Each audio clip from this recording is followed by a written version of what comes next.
आजको यात्रा हाम्रो युदालसानतिर हो। अहिले हामी युदालसान चढ्दैछौँ। युदालसान मोक्फुको पर्यटक क्षेत्र हो। युदालसान जानलाई धेरैवटा बाटाहरू छन्, तर आज हामी यता पुरानो बाटोबाट जाँदैछौँ। यो बाटोमा अहिले खासै मानिसहरू आवाजात गरेको देखिँदैन। युदालसान केवल कारबाट पनि जान सकिन्छ, तर पैदल यात्राबाट युदालसान जानुको मजा छुट्टै छ। यहाँको बाक्लो जङ्गल र चराहरूको सिरिबिरीले मनै आनन्द बनाउँछ।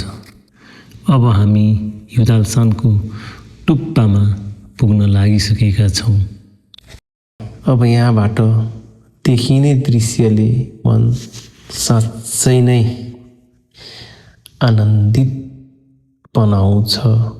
हामी यहाँ पुगेर फोटो र भिडियो बनाउँदै अगाडि बढ्यौँ र यहाँको दृश्यहरू क्यामेरामा कैद गर्दै हामी आफ्नो गन्तव्य पुरा गर्यौँ।